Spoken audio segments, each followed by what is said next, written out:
그래서 마음은 이 말이죠. 여기서 제가 여러분 나누어 드린 프린트에는 이렇게 마음의 양은 제가 이렇게 써놨는데 이거를 마음의 기량으로 바꾸는 게 좋을 것 같아요. 심량이에요. 심량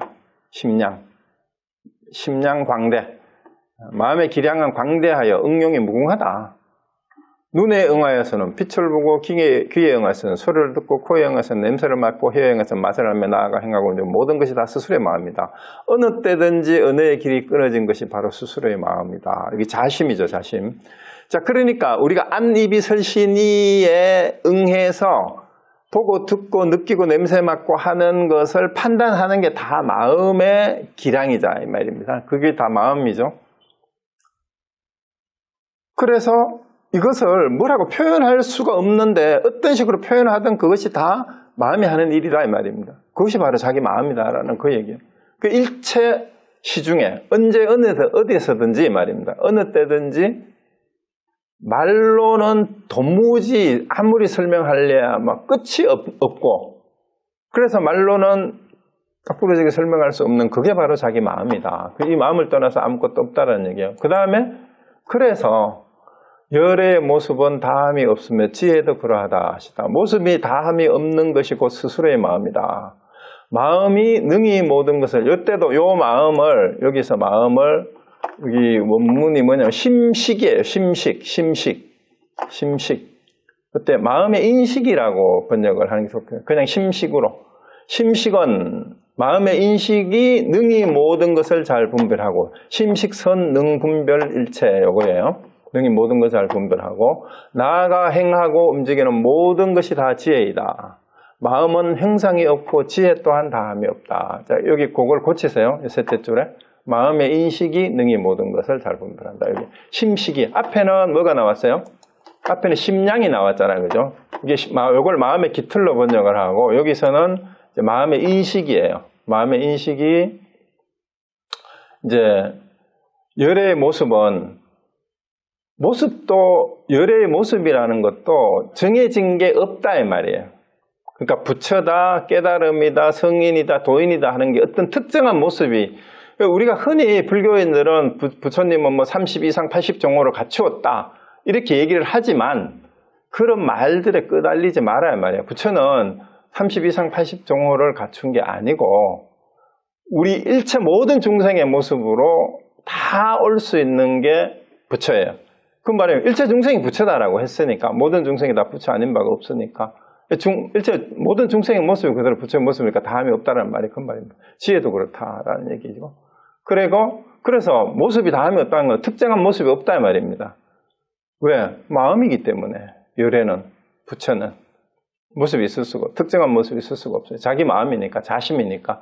그래서 그 마음의 인식이 심식이에요. 심식. 마음의 인식 작용이 일체를 분별하는 거다 이 말입니다. 그래서 행하고 움직이는 게 전부 다 마음이고 그래서 마음은 고정된 것이 없다 이 말이에요. 그러니까 뭐든지 다 하니까 일체심전은 왜 일체심전이야? 마음대로 다 하니까 일체심전. 그러니까 마음은 어떤 것보다도 뭐든지 다 할 수 있어요. 우리 상상 속으로 할 수 없는 거는 아무것도 없어요. 그래서 심지어는 여기에 우리 여러분 잘 아는 구글, 우리 매일 쓰잖아요. 구글의 사운이 뭔지 아세요? 구글 사운? 구글의 사운이 Imagine the unimaginable이에요. 상상할 수 없는 것을 상상하랍니다. 그 마음이 그게 가능한 거죠. 마음이. Imagine the unimaginable. 자, 그 다음 또 봅시다. 그러므로 열의 모습은 다함이 없으며 모양이 없다 이 말이에요. 지혜도 또한 그러하다. 지혜도 끝이 없어요. 이렇게 마음 쓰는 게 어떤 지혜가 어디에서 어떻게 나올지 모른다 이 말입니다. 그래서 상상할 수 없는 걸 상상해야 돼. 사대로 이루어진 육신은 이게 우리의 몸뚱이를 말하는 거예요. 현실에서의 몸, 지수화평의 요소로 뭉쳐져 인연화합으로 이 몸은 번뇌의 몸이므로 생멸이 있지만 우리 육신은 지금 늙어가잖아요. 조금만 피곤해도 눈이 캥하고 피곤하고 그렇습니다. 그래서 제가 지금 며칠째 잠을 좀 제대로 못 잤어요. 왜 그러냐? 이제 저쪽에 플로리다를 갔다 왔는데 이게 26살 나는 조카가 갑자기 죽었다는 연락이 왔어. 심장마비로. 그래서 거기 가서 장례 절차 마련하고 화장 일정 잡아놓고 화장도 안 되게 다음 주 수요일 또 가야 되는데, 그런데 이제 애 엄마는 재수 씨죠. 이제 여동생이 둘이 있고, 그 다음에 한국의 애 아빠가 지금 항암 치료를 하고 있어. 그것도 림프종으로. 그 중증이야. 근데 애 아빠한테는 아들이 죽었다는 얘기를 하지도 못했어요. 근데 그 얘기를 일단 알려주고 장례도 치르고 해야 되는데 어떻게 처리해야 될까 하니까 아무리 생사가 뜬구름 같고 생사가 본래 없다라고 지금 제가 강의를 맨날 하고 있는데도 참 그 오해를 하는 조카들하고 그 재수 씨하고 그 다음에 한국에 아들이 그런 줄도 모르고 항암 치료하고 있을 동생 생각을 하니까 잠이 제대로 안 오더라고. 그거는 육신이에요. 육신이 하는 번뇌가 이게 며칠만 잠을 못 자니까 이렇게 퀭하고 목이 이렇게 잠기고 이렇게 되는 거예요. 이게 이제 생멸이 있다라는 말에 우리 사대로 이루어졌으니까 육신은 그럴 수밖에 없어요. 내가 아무리 견성을 하고 생사는 본래 없다라는 얘기를 떠들고 있지만 내 육신의 한계는 그대로 바로 내가 받는 거예요. 근데 법신은 그럼에도 불구하고 법신은 항상 머무르는 바가 없어서 열의 법신은 항상 변하지 않는다. 그 마음은 내가 죽어도 내가 아무리 슬퍼해도 내가 아무리 기뻐해도 그러므로 경에 이르기를 중생은 불성을 본래 가지고 스스로 가지고 있다는 것을 알아야 한다. 가섭도 다만 그 본성을 깨달았을 뿐이다. 그러니까 이제 여기서 왜 갑자기 가섭 얘기가 나오느냐. 부처님이 그것을 깨닫고 가섭에게 전해줬다 했잖아요. 그래서 이신전심으로 전해져 온 것이 달마도 내가 그걸 받아왔다 이 얘기를 하기 위해서 가섭의 얘기를 꺼내는 거예요. 그 본성을 깨달았을 뿐인데 지금 달마가 얘기하고 있는 건데 나도 그걸 깨달았을 뿐이고 결국 내가 하고 싶은 얘기도 그 본성을 깨달으라. 견성하라. 이 얘기 지금 하고 있는 거다. 이 얘기예요. 그걸 깨달으면 슬픔은 슬픈 대로 기쁨은 기쁜 대로 이 일이 일어나는 거는 수연행을 하면 돼. 수연행이 뭐예요? 현상계에서 어떤 인연에 의해서 일이 벌어진 거예요. 사건이든 사고든. 그 인연 따라 그때 상황에 맞게 수연, 인연 따라서 거기에 맞게 행하면은 그게 수연행이 되는 거예요. 그런데 우리 번뇌의 몸인 육신을 우리가 이제 앞에서 우리 성가나 불교를 공부를 잘못한 사람들이 그러면은 마음만 깨달으면 다 되기 때문에 몸에 대해서는 별로 뭐 신경을 안 써도 되는데 라고 얘기하고 함부로 막행막식해도 되느냐. 그게 아니라는 얘기예요. 왜 그러냐면요. 우리는 몸이 있기 때문에 욕망이 있어요. 그 식욕, 성욕, 수면욕, 그 다음에 사회적인 권력, 명예욕하고 재물욕이 있는 것도 우리 육신이 더 편하고자 하는 마음, 더 잘나고자 하는 마음. 이 번뇌의 몸인 육신이 바라는 바가 바로 그러한 욕망이기 때문에 우리는 몸 관리를 잘 해야 돼요. 수행자는 특히. 그래서 육신의 몸이 있기 때문에 우리는 즐거워하기도 하고 화를 내기도 하고 짜증을 내기도 하고 걱정도 하고 여러 가지를 하는데 그럼 깨달았다고 해서 이런 욕망이 없느냐? 그렇지 않아요. 깨달아도 먹고 자고 싸고 다 해야 돼요. 그런데 다만 깨달은 사람과 깨닫지 못한 사람은 어떤 차이가 있느냐? 깨닫지 못한 사람은 욕망의 실체를 알지 못하고 욕망이 어디에서 온지를 알지를 못해요. 그렇지만 깨달은 사람은 욕망이 어디에서부터 비롯되는지를 알고 그 욕망을 잘 자기가 다스릴 줄 아는 게 그냥 깨닫는다고 다스려지는 것이 아니고 욕망의 실체가 뭔지를 알았기 때문에 더 이상 욕망의 노예가 되어서 사는 삶이 참으로 덧없다라는 걸 깨달았으면 욕망의 노예가 되는 것이 아니라 욕망을 자기가 조절해서 다스릴 줄 아는 삶을 살 수 있는 눈이 안목이 거기서 생기는 거예요. 그렇지만 중생으로 살아오던 습관이 남아있기 때문에 여전히 그 욕망을 충족시키려고 해요. 그래서 수행이 필요한 거는 그럴 때마다 우리는 돌아보고 돌아봐서 내가 욕망에 끌려가는 삶을 사는가, 욕망을 내가 조절하면서 내가 운전을 하고 가는가, 내가 끌려가는가, 그 차이죠. 그래서 우리가 이제 수행자들이 몸을 어떻게 조절해야 하느냐 하는 것이 말하는 육체적인 수련법으로 흔히 얘기가 되고 있는 게 이제 조신한다 그러잖아요. 조신.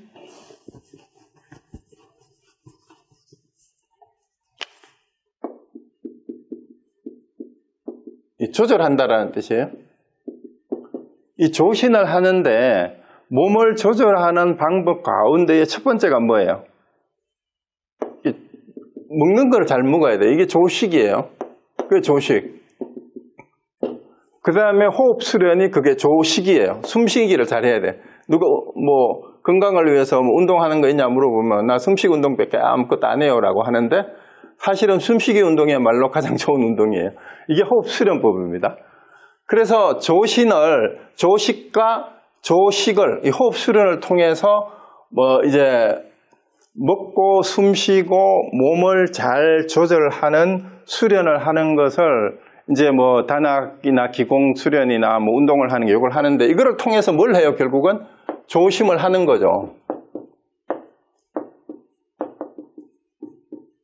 그래서 흔히 동양에서 수련은 몸과 마음이 둘이 아니다. 그리고 일반적으로 보통 사람들도 몸이 건강하지 않으면요 마음이 건강하기가 힘들어요. 그 이유는 몸이 아프고 고통스러우면 짜증이 나고 화가 나고 뭘 하려는 생각도 안 나고 늘 부정적이 되고 그럴 수밖에 없거든요. 그래서 몸이 건강해야 마음도 밝아지니까 마음도 긍정적으로 되니까 몸과 마음이 둘이 아니고 또 거꾸로 멘탈이 강한 사람이라 그래야 되나 마음이 중심이 잡혀 있는 사람은 웬만한 병고를 보통 사람들보다 더 잘 이겨내고 견뎌내요. 참아낼 수도 있고. 그래서 평상시에 조식을 잘 해서 그래서 운동을 하는 거예요. 호흡 수련도 하고.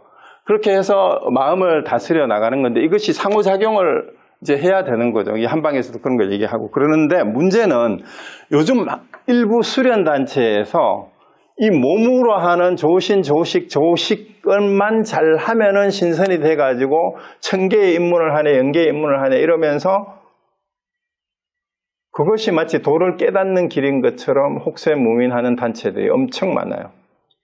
자, 호흡 수련과 먹는 거 잘 먹고 몸을 수련을 잘 하면은 마음이 안정이 되고 힐링이 되고 그러는 수가 많습니다. 그렇지만 그건 어디까지나 앞에서 얘기했는 유의법이에요. 유의법. 인과법이에요. 조심만 통해서 궁극적인 깨달음을 얻을 수가 없어요. 견성하지 못한 채로는. 그래서 견성한 사람도 이걸 해야 돼요. 몸 관리를 제대로 해야 됩니다. 몸 관리 해야 되지만 몸을 관리하고 호흡법 수련만을 통해서 견성이 되는 건 아니에요. 여러분 위파사나 할 때도 마찬가지입니다. 호흡 수련을 하고 느낌을 관찰을 하고 그러니까 신념처를 하잖아요. 신념처, 수념처, 법념처, 심념처를 하지만 염하는 데에 머물러서는 견성까지 가지 못하면 그것도 유의법에 머물 가능성이 있어요.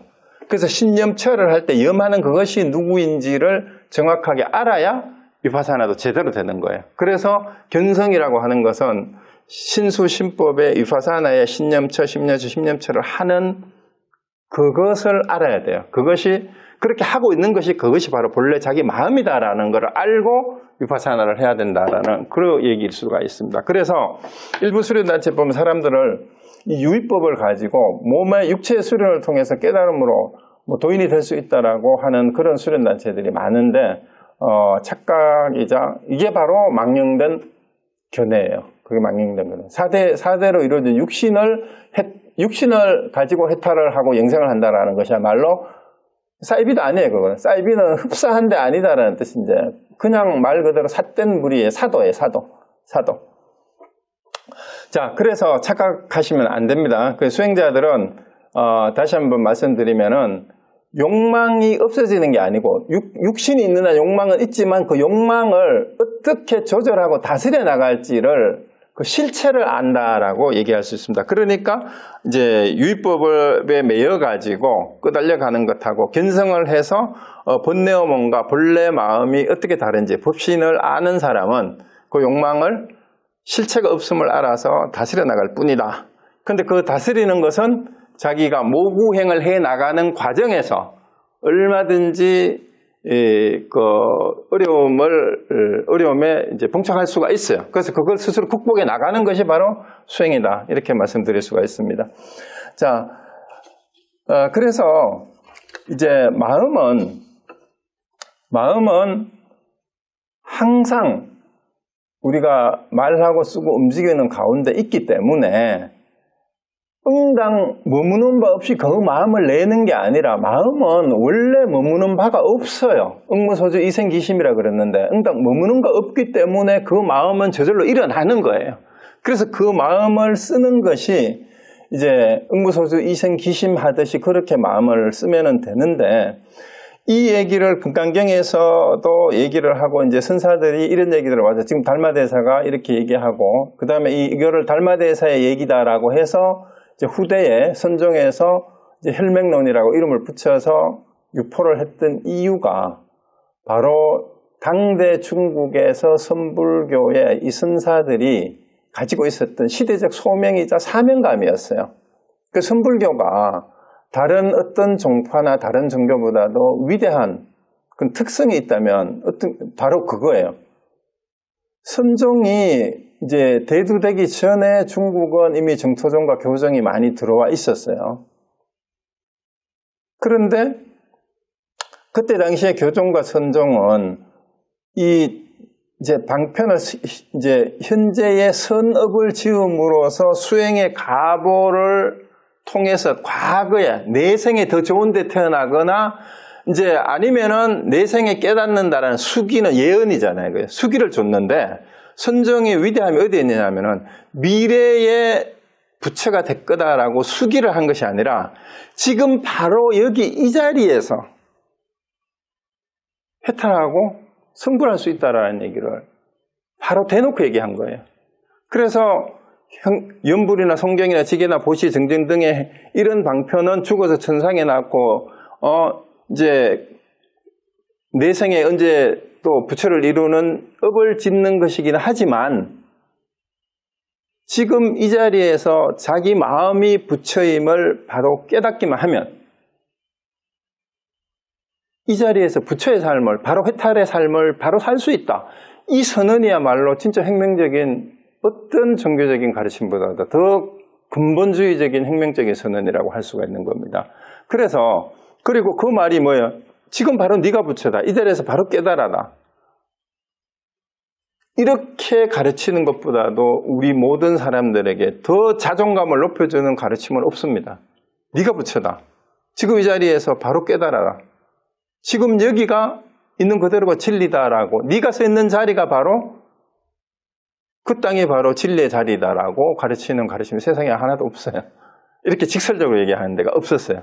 그 선사들이 그거를 얘기해 줬기 때문에 그래서 혁명적인 가르침이고 이전의 어떤 가르침보다도 더 가장 이제 근본적인 위대한 가르침일 수 있다.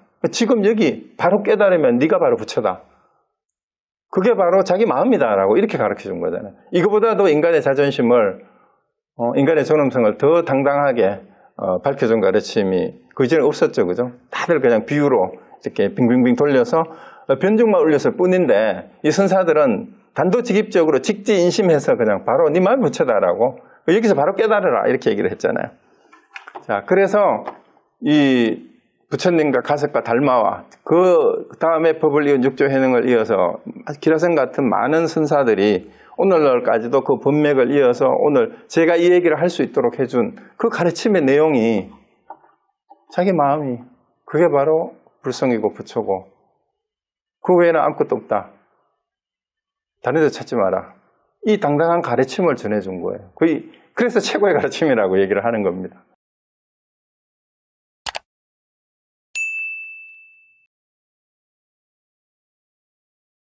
자, 다음 또 봅시다. 그래서 본래 성품이 곧 마음이고 마음이 곧 성품이니 이것은 모든 부처님들의 마음과 똑같다. 앞부처 뒷부처가 오직 이 마음을 전했을 그러니까 먼저 깨달은 사람이나 뒤에 깨달은 사람이나 오직 이것만을 전했을 뿐이다. 이 마음을 제외하고서 따로 부처를 찾을 수 없다. 전도된 중생이 그러니까 거꾸로 잘못 생각을 하는 거죠. 스스로의 마음이 부처인 줄 알지 못하고 밖을 향해 치달려고 해요. 앞에서 계속 나왔던 얘기 또 반복합니다. 하루 종일 바쁘게 연불하고 예불을 하는데 부처가 어디에 있단 말이냐. 법당에 깎아놓은 그게 어떻게 부처냐 이 말이야. 이와 같은 소견을 짓지 마라. 이런 얘기하면 법당에 이제 돈 안 들어오죠. 스님들은 이런 법문하면 싫어할 것 같아. 자, 그래서 다만 스스로의 마음을 알면 마음밖에 또 다른 부처가 없다. 경에 이르기를. 그러니까 이게 내 말이 아니고 부처님 경전에도 나온다 이 말이야. 무릇 있는 바 상은 모두 다 허망하다. 이게 금강경 예리실견별에 나오는 말이죠. 범수여성 계시망. 또 이르기를 있는 바 그 자리에서 바로 부처가 있다. 지금 이 자리에 바로 부처가 있다라는 거예요. 지금 이 자리에 있는 바 그 자리가 어디 여기 원문에 소재지처잖아. 소재지처. 그래서 스스로의 마음이 부처이니 부처를 가지고 부처에게 예배하지 말라. 내 마음이 부처인데 어디 가서 절을 할 때가 그러니까 대상을 잘못 찾고 있다 이 말입니다. 그래서 예배가 제 달마간신론에도 그 얘기가 나오는데 예는 공경이요 배는 복정인데 공경은 자기 마음을 공경하고 배는 굴복인데 내 마음속에 있는 삿된 마음과 암한심을 굴복시킬 뿐이다. 그래서 지금 이 자리가 어디에 부처가 있대요? 요 마지막 줄 한문 원문 보세요. 한문 원문에 이게 셋째 줄 마지막에 소재지처라고 있죠. 소재지처. 소재지처가 뭐예요? 소재지처 즉위 유불. 내가 있는 이 자리가 부처가 있는 자리예요. 내가 있는 이 자리가 부처가 있는 자리다. 부처가 어디 있어요? 부처가 어디 있습니까? 부처가 자심이 부처라잖아요. 자심이. 자기 마음이. 내가 부처니까 내가 서 있는 자리가 부처가 서 있는 자리고 내가 부처라는 얘기예요. 그래서 이 부처를 두고 어디 다른 데서 부처를 찾고 예배를 하는 이 법석을 떠느냐 이 말입니다. 그렇죠? 이 소재지처. 내가 있는 지금 이 자리. 그러니까 지금 이 자리는 일체처, 일체시라고 달리 말하면 언제 어느 곳이나 이 말이에요. 언제 어느 곳이나 부처가 없는 곳이 없다라는 거예요. 그래서 내가 서 있는 이 자리가 내 마음이 부처인 줄 이제 이 가르침을 이렇게 얘기했으면 이제 밖으로는 찾지 말고 이제 어디로 가서 찾으면 돼요? 내 마음을 돌아보는 게 수행이에요. 이제 진짜 공부를 어떻게 해야 돼요? 내가 무슨 생각이 일어나든 어떤 느낌이 오든 그것을 감지하고 있는 게 누구인가를 자꾸 돌아보면 돼요.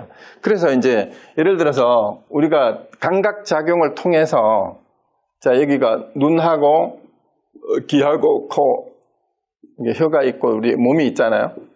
그러면 눈이 어떤 대상을 보고 모양을 보고 귀가 소리를 듣고 색색향 코가 냄새를 맡고 얘가 맛을 보고 몸이 촉감을 느낄 때 우리는 항상 그 대상에 초점이 가 있어요.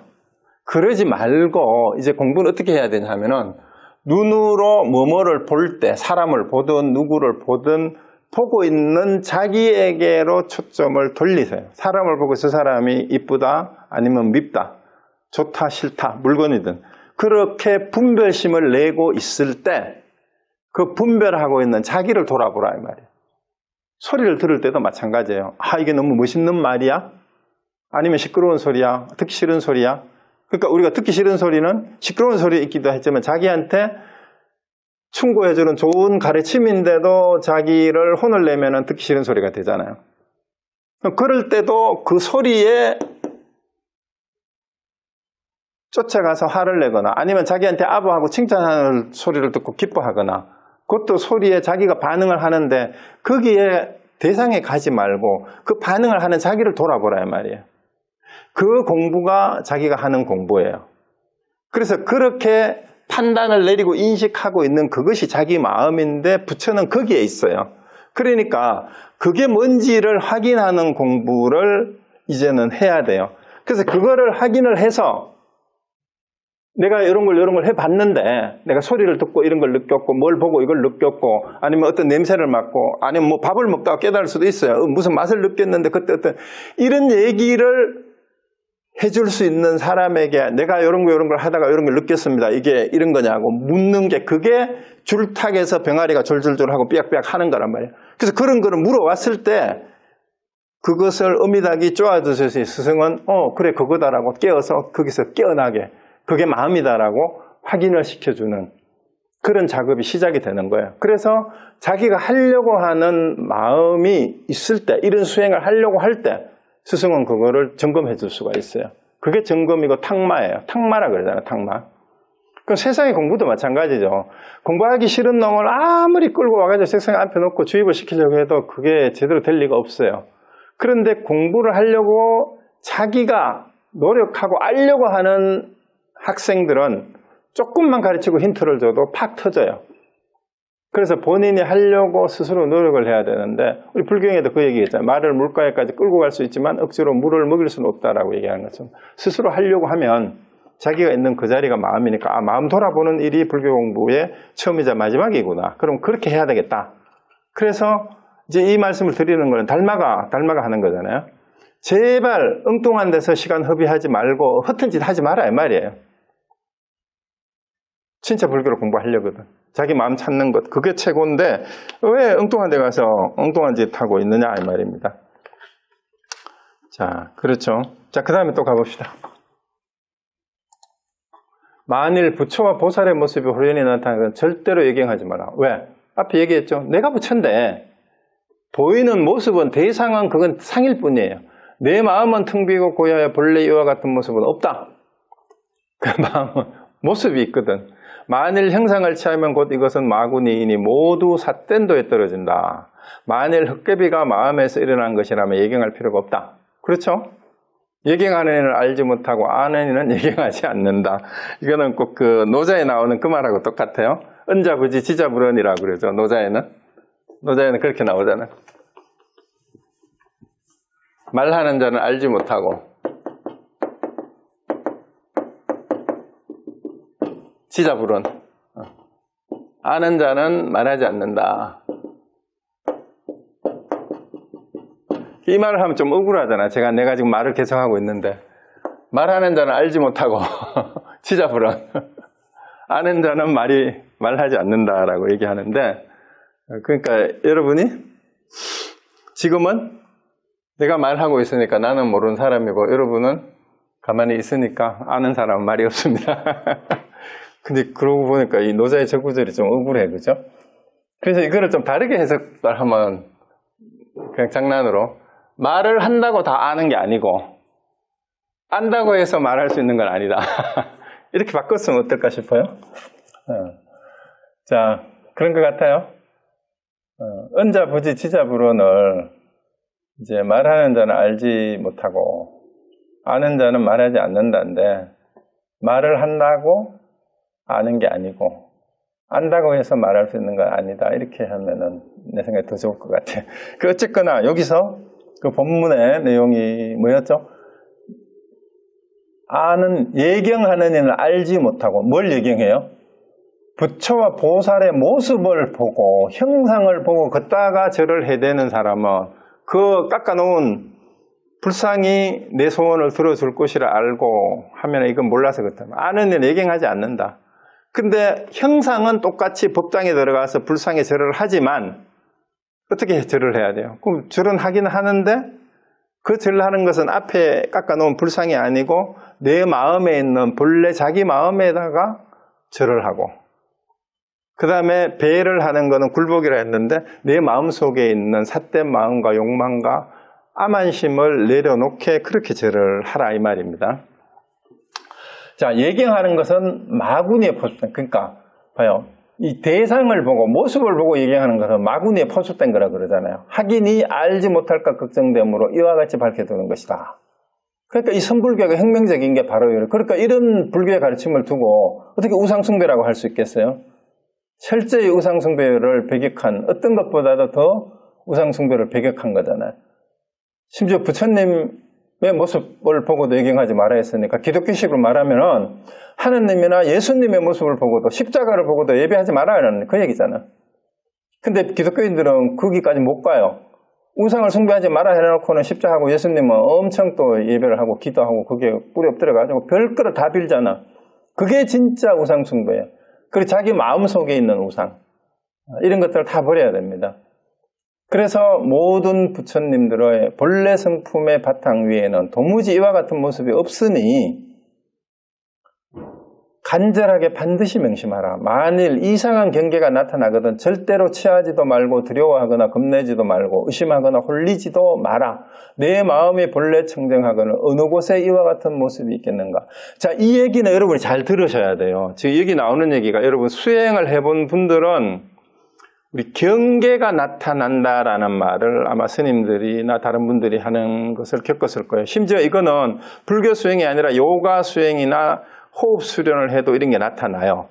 어떤 게 나타나냐 하면은 이제 자기가 생각하는 이제 긍정적인 어떤 신상이나 아름다운 모습이나 뭐 대자연의 아주 황홀한 그런 모습이 나타나기도 하고 그런 소리가 들리기도 하고 반대로 막 아주 무서운 이상한 게 나타나기도 하고 아니면 옛날에 어린 시절에 잘 기억이 안 나던 게 갑자기 막 기억이 나가지고 슬픈 게 생각이 나서 막 울기도 하고 여러 가지 형상이 나타나는데 여기서 달마대사가 이렇게 얘기했는데 지금 위파사나 하는 사람들도 거기에 내가 원문을 잊어먹었는데 이런 경계가 나타나요. 그래서 그게 나타나면 어떻게 하라고 이제 남방에서도 얘기를 하는데 바로 그 얘기를 하고 있는 것 같아요. 그래서 이제 불자들은 뭐 간센보살을 칭견을 했다는 둥 뭐 이제 기도를 하는데 뭐 누가 나타났대요? 뭐 보현보살이 나타났다는 둥 뭐 그런 얘기를 문수가 나타났다는 이런 얘기 하는데 이 전부 다 헛소리다 이 말이에요. 그 다음에 무슨 악마가 나타나든 마구니가 나타나든 불보살의 모습이 나타나든 거기에 두려워하거나 취하지 말라고 그랬잖아요. 겁내지도 말고 의심하거나 홀리지, 거기에 홀리면 안 됩니다. 어떤 모양, 그리고 어떤 사람은 이런 게 있어요. 이제 앉아가지고 참선을 하고 하다가 보니까 이제 막 이 세상이 자기하고 다르죠. 이 세상이 전부 하나라는 걸 알았대요. 누가 또 얼마 전에도 누가 얘기하는데 그런 사람이 있더라고. 어떻게 수행을 하다가 보니까 어느 순간 이 세상과 자기가 정말로 하나라는 걸 알았대요. 그런 느낌이 확 오더래. 그래서 내가 이렇게 몇 가지 더 물어봤어요. 그 결론이 내가 그것도 상입니다. 상이란 말이 여기서 모습이라는 거예요. 그런데 내가 그 사람한테 좀 기분 나쁘지만 그랬어요. 이 세상이 정말 하나라면 보살님 정말 싫어하고 좋아하는 주변의 사람들이 다 떨어졌습니까? 그런데 왜 지금 여기저기 그 모임에서 좋다 싫다는 사람들이 그렇게 많아요?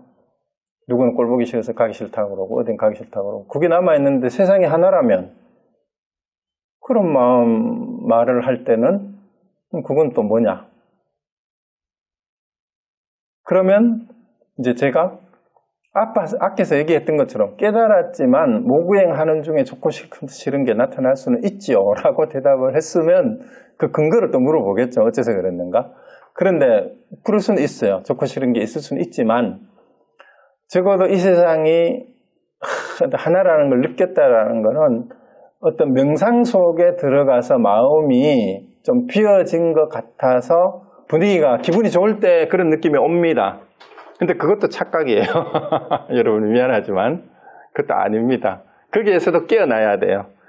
견성하지 못했거든 그것도 그냥 상인 줄 아세요.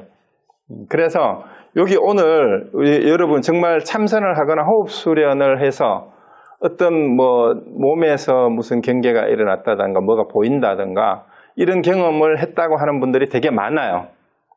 근데 그런 분들은 오늘 이 부분을 잘 몇 번 숙지를 해서 잘 명심하셔야 됩니다. 어떤 경우든 그거는 다 모습입니다. 거기에 예경할 필요도 없고 거기에 두려워할 필요도 없습니다.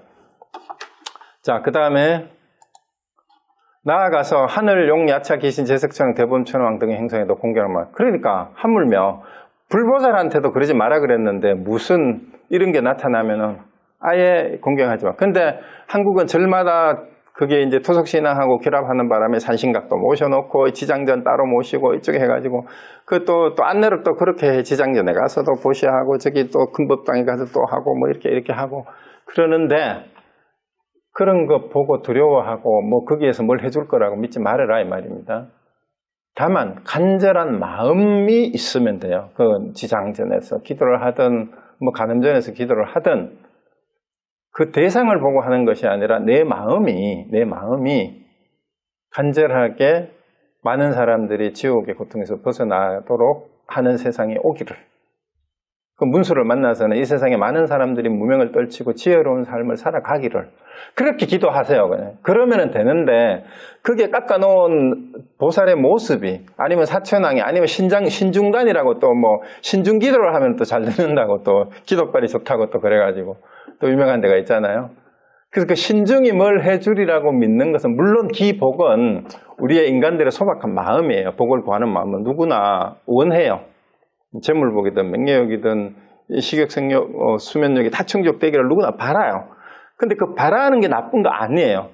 바라는 게 나쁜 게 아니지만 여러분들이 제대로 수행자로서의 해탈을 하고 싶거든 그러한 기복신앙으로는 윤회를 벗어날 수가 없다라는 얘기예요. 그저 좀 더 마음 편해지고 좀 더 좋은 데 태어날 수는 있어요. 그렇지만 이왕 마음을 내서 부처님의 본래 가장 중요한 핵심의 가르침이 뭔지를 알려는 마음이 있는 사람은 그런 데에 끄달려서는 안 된다 이 얘기입니다.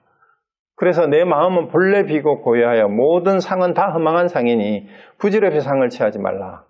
만일 부처라는 경이나 법이라는 견해를 익히거나 부처와 보살의 형상을 두고 공경할 생각을 낸다면 스스로 중생의 자리에 떨어지는 것이다. 왜? 자기 마음이 부처인데 대상을 두고 공경을 한다면 스스로 중생이 되는 거다. 그리고 여러분은 노예의 삶을 살 것인가 주인의 삶을 살 것인가예요.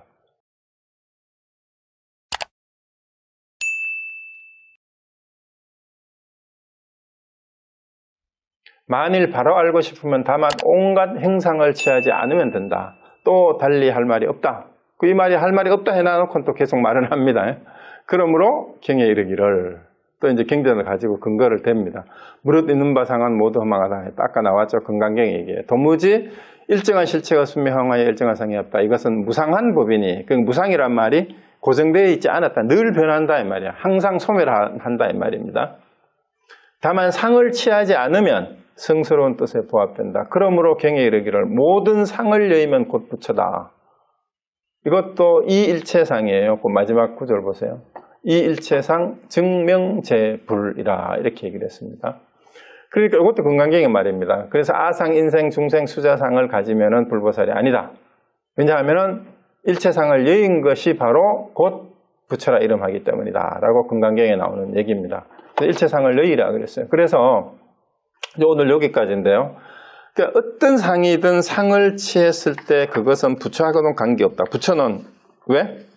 부처는 바로 자기 마음이기 때문에 그렇습니다. 부처는 자기 마음이기 때문에. 그래서 이렇게 얘기를 하고 그 이제 중간에도 나오잖아요. 이렇게 얘기했고 다만 알고 싶으면 온갖 행생을 취하지 않습니다. 달리 할 말이 없다. 달리 할 말이 없다. 그래 놓고도 또 못 믿으니까 경전을 인용해서 이 증거를 대줘야 되는 거예요. 그래서 요 구절이 이제 무릇 있는 바상은 모두 허망하다라는 그 개송의 원문이 요거예요. 건강경 예리실견분의 사구계라고 범서유상 계시여망 약견재상 비상직견열에 무릇 있는 바상은 이 모두 허망하니 만인 모든 상을 상하니라 보면 곧 열애를 본다. 그러니까 이랬는데 도대체가 그래도 또 모르겠어. 그래서 여러분이 문제를 스스로 답을 찾아야 돼요. 어떻게? 이 개송의 열애를 바로 보는 법에 한 글자가 있대요. 바로 보는 법에 한 글자가. 열애를 볼 때 번개불보다 더 빠르게. 그리고 열애를 바로 보는 법에 한 글자를 가려보라 했어요. 요 안에 요 한자의 글자 가운데 있습니다. 여기에 중복되는 글자가 상자가 3번 나오고 견자가 2번 나오고 하니까 사실은 요 글자는 총수가 여기 18글자에서 중복되는 것 빼면 15글자인데요. 15글자 가운데 한 글자가 있어요. 그 글자 열애를 바로 보는 법에 한 글자가 있는데 그거를 가리는 사람이면 견성에 가까워요. 그거를 가리는 사람이면은. 그래서 여러분이 힌트는 여러분이 말하고 쓰고 움직이는 그 가운데에 있는데 바로 소재지처 여러분이 있는 그곳에서 보고 듣고 느끼고 하는 그것이에요. 그러니까 요 문제를 한번 잘 참고를 해서 답을 하신 분도 있습니다. 이 강의 듣는 분 중에도 열애를 바로 보는 한 글자가 무엇인지를 한번 찾아보시기 바랍니다. 그러면은 바로 견성이 가까울 겁니다. 그리고 견성을 하면 뭐가 좋으냐? 달라가 계속 얘기했잖아요. 그게 바로 해탈의 길이고 열반의 길이고 일체 모든 현상이 그 성품으로부터 비롯된다라는 것을 아하하고 이제 알게 돼요. 그러면 어떤 경우가 됐든지 자기 마음의 중심을 잡고 세상에서 일어나는 어떤 충격적인 일이든 어떤 굉장한 기분 좋은 소식이든지 간에 그 상황에 끌려가지 않고 기쁨은 기쁜 대로 슬픔은 슬픈 대로 감정은 공감을 표시를 하지만 그게 흔들리지 않고 원래 부처의 삶을 살아갈 수 있는 안목이 거기에서 생기는 거예요. 그래서 이제 생사에 맞닥뜨려서도 죽은 건 죽음이고 산 건 산 거고 산은 산이고 물은 물이고 복불장직하듯이 굽은 것 속에 고든 것을 감추지 않았다라고 하듯이 꾸불꾸불한 거 굽은 것 속에서도 고든 것이 있어요. 그러면 기쁨과 슬픔이 항상 함께 있고 오르막이 지나면 내리막이 오는 것이 아니고 여러분 오르막이 있으면 내리막이 있다라고 얘기를 하죠. 그 말은 틀렸어요. 오르막을 지나고 나면 내리막이 다시 오는 게 아니고 오르막과 내리막이 그 자리 똑같이 있어요. 오르막을 되돌리면 오르막을 방향만 바꾸면 그게 내리막이에요. 그럼 여러분이 좋을 때나 기쁠 때도 마찬가지일 수 있어요. 좋은 일이 나쁜 일일 수 있다 이 말이에요. 세옹지 마라는 말을 굳이 가지고 오지 않아도 어느 것이 좋은 건지 나쁜 건지 알 수가 없어요. 지금은 너무너무 슬프고 충격적이고 안 좋은 일인데 그것이 더 좋은 일일 수도 있어. 근데 지금은 너무너무 좋은 일인데 그게 나쁜 것일 수도 있어요. 왜냐하면 그건 상대적인 것이니까. 그러니까 좋고 나쁘고가 원래 없는 거예요. 세옹지마다 여러분 아시잖아요. 변방에. 그래서 그 세옹지마도 여러분이 아는 거를 좀 다르게 각색을 하면 어떻게 되냐 하면 이제 변방에 그 외동 아들을 데리고 말을 키우는 노인이 있었다는 그거 다 아는 얘기잖아요. 근데 어느 날 말이 집을 나가서 없어졌어. 그 동네 사람들이 와가지고 아이고 키우던 말이 없어져서 어떻게 해요? 안 됐습니다 하니까 그 노인이 뭐라고 했어요? 이게 이제 각색을 하면 이렇게 돼요. 안 됐다는 말은 하지 마시오. 그냥 말이 없어졌다고만 하시오. 팩트만 얘기하라는 거야. 말이 없어진 것이 좋은 거냐 나쁜 거냐. 그 노인은 그게 신경 안 쓰는 거지. 이거는 이야기는 그 다음에 다시 또 말이 오니까. 근데 이 집 나갔던 말이 한 마리를 어디 암말을 하나 더 꼬셔서 데리고 왔어. 아이고 이 집에 말이 한 마리 더 생겨서 얼마나 좋아요. 말 한마디 그냥 공짜로 생겼네. 좋겠수다 하니까 좋다는 말은 하지 마시오. 그냥 말이 한 마리 더 생겼다고만 얘기하시오. 그 다음에 이제 따라왔던 야생마를 길들이려고 말을 타다 아들이 말 타다가 다리가 부러졌잖아. 떨어져서. 아이고 이 귀한 아들이 다리가 부러져서 어떡합니까? 이러니까 아이고 안 됐습니다 하니까 안 됐다는 말을 하지 마시오. 그냥 다리가 부러졌다고만 하시오. 그 다음에 이제 아시죠? 전쟁터에 가게 되니까 또 다른 친구들은 다 전쟁터에 갔는데 그 아들은 또 안 갔어. 근데 자 여기서 지나고 난 뒤에 좋다 나쁘다를 평가하는 게 아니라 내가 각색에서 말한 그 노인처럼 팩트만 얘기를 하고 그 팩트가 좋은 건지 나쁜 건지 알 수 없어요. 어떤 경우에는 좋을 수도 있고 어떤 경우에는 나쁠 수도 있다 이 말이죠. 그래서 여러분이 좋은 일을 당해서든 나쁜 일을 당해서든 선과 악을 불사선 불사악이 선이고 부처는 선도 없고 악도 없고 잉도 없고 과도 없다. 더러움도 없고 객함도 없다라는 말이 바로 그런 말들이에요. 그래서 그 마음은 원래 그러하기 때문에 그 마음을 바로 봤을 때 일체 모든 고통에서 벗어날 수 있는 길이 있기 때문에 바로 견성하라는 거예요. 그러니까 불교의 가르침은 현실의 고통에서 출발했어요. 육신의 삶을 가지고 본래의 몸인 육신을 가지고 살아가는 우리 중생들의 삶의 모습이 너무 고통스러운데 어떻게 하면 이 고통을 그리고 또 가장 큰 고통이 뭐예요? 생사의 갈림길에 서 있는 죽음이라는 거죠. 태어나 죽는.